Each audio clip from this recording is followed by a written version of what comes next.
সৌরচুল্লির practical এক্সপেরিমেন্টে আপনাদের জানাচ্ছি স্বাগত।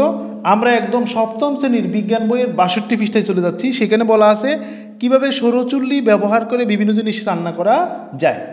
তো আমরা আপনাদেরকে দেখাচ্ছি এই সৌরচুল্লি বানানোর জন্য কি কি লাগে। সেটা হচ্ছে একটা কার্টুন লাগবে, তারপর হচ্ছে অ্যালুমিনিয়াম ফয়েল পেপার লাগবে, শলা লাগবে, কস্টিপ লাগবে, ঘাম লাগবে, সাদা লাগবে। তো আমরা একটি বাক্স নিয়েছি যেটির মধ্যে হচ্ছে 5টি তল। এখন দৈর্ঘ্যপ্রস্থ আমরা মেপে নিচ্ছি। 5টি তলের কারণ হচ্ছে 5টি তলের মধ্যে 5টি তলের জন্য এই জন্য আমরা উপর অংশটি কেটে নিয়েছি। আর নিচে যে 5টি তল আছে এই 5টি তল দিয়ে প্রত্যেকটি তলকে শলা কেটে সঠিক মাপে আমরা foil paper, aluminium foil paper মুড়ে নেব। তো দেখুন আমরা একদম প্র্যাকটিক্যালি করছি, শিক্ষার্থীরা থাকছে। একটি মজার ব্যাপার হচ্ছে আমরা হচ্ছে একদম রুমের বাইরে গিয়ে, ঘরের বাইরে গিয়ে হচ্ছে একদম প্রাকৃতিক পরিবেশে করছি। শিক্ষার্থীরা সব অত্যন্ত খুশি, কারণ হচ্ছে তারা সবসময় রুমের মধ্যে বা ক্লাসরুমেই বিভিন্ন জিনিস শিখতো। এখন সেটি না, এখন রুমের বাইরে গিয়েও তারা শিখছে। তো আমরা একদম মেপে নিচ্ছি। দেখুন দৈর্ঘ্য হচ্ছে এই বাক্সটির দৈর্ঘ্যপ্রস্থ মেপে নিয়ে এখন সঠিক মাপে শলাটি কেটে নিলাম।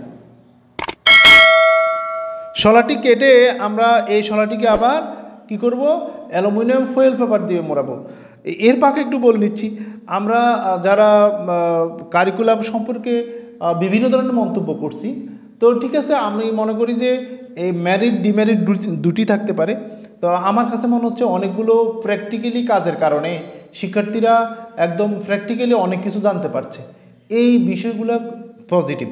তার মানে হচ্ছে এই যে শিক্ষার্থীরা আগে জানতো না সৌরচুল্লি ব্যবহার করে কীভাবে রান্না করা যায়, এটি প্র্যাকটিক্যালি এটি হচ্ছে কারিকুলামের কারণ। আগে হয়তো বা ছিল, কিন্তু এভাবে সপ্তম শ্রেণীতে এভাবে ছিল না।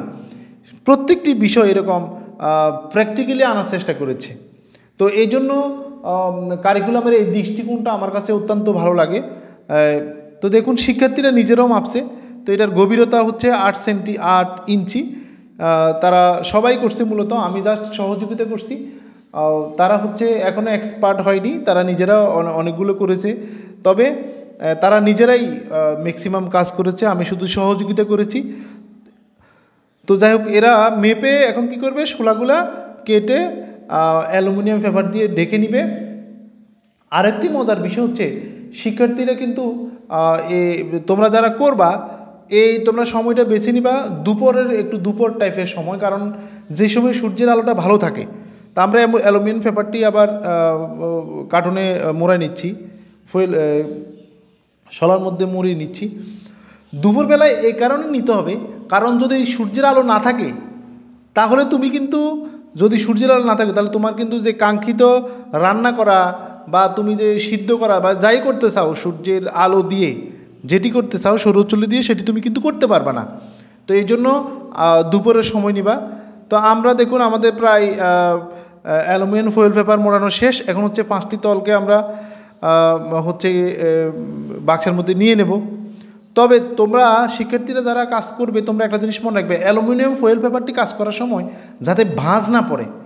ভাঁজ পড়লে কী হবে, সূর্যের আলো সরাসরি কিন্তু তোমার যেটি রান্না করতে চাও বা সিদ্ধ করতে চাও সেখানে পড়বে না। এই জন্য খুবই কেয়ারফুলি করবা কাজটা, যাতে ফয়েল পেপার ভাঁজ না পড়ে। আমরা চেষ্টা করেছি যতটুকু সম্ভব, তোমরাও করার সময় এমনভাবে চেষ্টা করবা যাতে সেখানে ভাঁজ না পড়ে, কারণ এটা এমন একটা জিনিস হালকা হাত লাগলেও ভাঁজ পড়ে যায়। তো আমাদের প্রায় রেডি। আমরা এখন চলে যাব, আমরা এটা করার জন্য ছাদে চলে গেলাম, কারণ ছাদে যাওয়ার কারণ হচ্ছে নিচে অনেক সময় ধুলোবালির পরিমাণ বেশি থাকে। আমরা এটি একদম ছাদে নিয়ে যাব এবং প্র্যাকটিক্যালি আপনাদেরকে দেখাবো। তবে যেটি বলছি, সূর্যের আলোটা যাতে ভালোভাবে পড়ে, এমন একটি নিরবিচ্ছিন্ন সূর্য পড়ে এমন একটি স্থানে গেলে ভালো হয়। আমরা এই জন্য নিচে অনেক গাছগাছালি, এই জন্য আমরা নিচে করি নাই, আমরা সবাই ছাদে চলে গেলাম। ছাদে গিয়েই সেটি কাজটা করলাম। ওকে, আমাদের আরেকটি কাজ, সেটা হচ্ছে উপরের যে ঢাকনা যেটাকে আমরা কেটে নিয়ে এখন আবার হচ্ছে ঘাম দিয়ে লাগাচ্ছি। এটার কারণ হচ্ছে এই ঢাকনা সূর্যের দিকে থাকবে। এই সূর্যের আলোক রশ্মিটা প্রতিফলিত হয়ে, এই সূর্যের আলোক রশ্মি প্রতিফলিত যে খাওয়ার বা যেটি সিদ্ধ বা আমরা ভাজি করতে চাই সেভাবে। এখানে ঢাকনা লাগানোর সময় তোমরা খেয়াল করবা যাতে 60 ডিগ্রির কমও না হয় বেশিও না হয়, তা আমরা এই জন্য ওই ভিতরে আমরা ওভাবে এমনভাবে ডাকনাটা তৈরি করেছি সাদা দিয়ে মেপে। দেখুন আমরা একদম সাদা দিয়ে মেপে করছি, তোমরাও সাদা দিয়ে মেপে করবা। একদম অ্যাকুরেট যদি সাদা দিয়ে মেপে 60 ডিগ্রি না হয় তাহলে কিন্তু তোমার কাঙ্ক্ষিত ফল নাও আসতে পারে। এই জন্য খুব সতর্কতার সাথে তুমি সেই কাজটা করবা। তো আমাদের সম্পূর্ণ রেডি। এখন আমরা চলে যাব সবাই একদম এমন একটা জায়গায় যাব যেখানে সূর্যের আলো ভালোভাবে পড়ে। তো এই প্র্যাকটিক্যাল কাজগুলা এখানে আরেকটা কথা বলে নিচ্ছি, আমরা এই বাক্সটির চারপাশে কিন্তু কালার্স পেপার দিয়ে মুড়িয়ে নিয়েছি।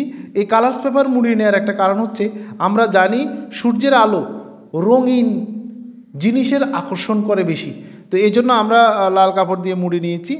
তো দেখুন আমরা অলরেডি চলে এসেছি ছাদে, আমরা একটা ডিম অলরেডি ভেঙে দিয়েছি। আমাদের আরেক শিক্ষার্থী তারা আরেকটা ডিম ভেঙে দেবে। এরপরে আমরা এটার উপর দিয়ে কাঁচের একটা ঢাকনা দিয়ে দেব। কাঁচের ঢাকনা দেওয়ার উদ্দেশ্যটা হচ্ছে যাতে কোনো ধুলবালি না পড়ে এবং তাপও ধরে রাখতে পারে। তার পাশে আমরা একটা জিনিস দিয়ে রেখেছি, সেটা হচ্ছে থার্মোমিটার। আমরা শেষে কত ডিগ্রি, 70-80 ডিগ্রি কম হলে কিন্তু এটি ভালোভাবে হবে না। তো এই জন্য আমরা পাশে একটা থার্মোমিটার দিয়ে রেখেছি, যেটা হচ্ছে প্লাক্সের থার্মোমিটার। তোমরা চাইলে সাধারণ থার্মোমিটারও দিতে পারো, তবে সাধারণ থার্মোমিটার অনেক সময় ফেটে যেতে পারে। দেখুন আমরা পাশে একটা থার্মোমিটার দিয়ে রেখেছি। এই থার্মোমিটারটি আমাদের অলরেডি শেষ, আমরা 50 মিনিট অপেক্ষা করেছিলাম, আমাদের প্রায় শেষ। এটা দেখা যাচ্ছে 79, প্রথম যখন নিয়েছিল তখন 82 ছিল, তার মানে আমাদের কাঙ্ক্ষিত ফলাফল হয়ে গেছে। তো দেখুন তোমরা যারা দেখছো, আমার কাছে সত্যি ভালো লাগছে, আমাদের শিক্ষার্থীরা খুবই উৎফুল্ল যে আমাদের এর আগে আমি একটু লবণ ছিটিয়ে দিয়েছি যেহেতু শিক্ষার্থীরা খাবে, তো অনেকখানি হয়ে গেছে, একদম ভালোই লাগছে দেখে। যদিও ওরকম বাজার মতো 100 দেখা যাচ্ছে না, আমরা হয়তো এখন আসলে ঋতুটা হচ্ছে বর্ষাকাল এই জন্য। তো দেখুন স্টুডেন্টরা কিন্তু হ্যাপি এক ডে বলছে, ভালোই লাগছে আমার কাছে, সবাইকে পরিবেশন করা হচ্ছে আমাদের তৈরিকৃত সূর্যের আলো কাঙ্ক্ষিত ফল। আমি এই কারিকুলাম প্রণেতা যিনি বিজ্ঞান বই এই সরু চুল্লি দিয়েছেন, ওনাকে অনেক অনেক ধন্যবাদ যে এমন একটি জিনিস দিয়েছেন যেটা আমরা প্র্যাকটিক্যালি করে দেখতে পেয়েছি। যদিও অন্য বইতেও ছিল, কিন্তু এই কারিকুলামে 7ম শ্রেণীতে আছে শিক্ষার্থীরা প্র্যাকটিক্যাল করছে। যাই হোক, তোমরা যারা শিক্ষার্থী দেখছো তোমরা প্র্যাকটিক্যালি করবা। আর আরেকটা হচ্ছে আমরা এরপরে আরেকটা এক্সপেরিমেন্ট দেখাবো, সেটা হচ্ছে পরমাণু মডেল। আশা করছি আমার ভিডিওগুলো আপনারা দেখবেন। যদি আমার ভিডিওগুলো আপনাদের ন্যূনতমও ভালো লাগে, আমার এই কষ্ট করে যে আমি ভিডিও বানাচ্ছি সময় দিয়ে, আমার এটি সার্থক হবে। আপনারা ধৈর্য সহকারে দেখছেন, এই জন্য আপনাদেরকে ধন্যবাদ। এবং আমার দাবি থাকবে তোমরা যারা শিক্ষার্থী তোমরা অবশ্যই করবা, আর আপনারা যারা অভিভাবক আছেন তারা প্র্যাকটিক্যালি কাজগুলো করাবেন, তাহলে শিক্ষার্থীদের যে কোনো বিষয় প্র্যাকটিক্যালি করলে এটা তাদের দীর্ঘস্থায়ী হয়, তাদের মেধায় সেটি কাজ করে। তো সবাইকে আবারও অনেক অনেক শুভেচ্ছা অভিনন্দন জানিয়ে আমার চ্যানেলটি সাবস্ক্রাইব করার অনুরোধ জানিয়ে শেষ করছি।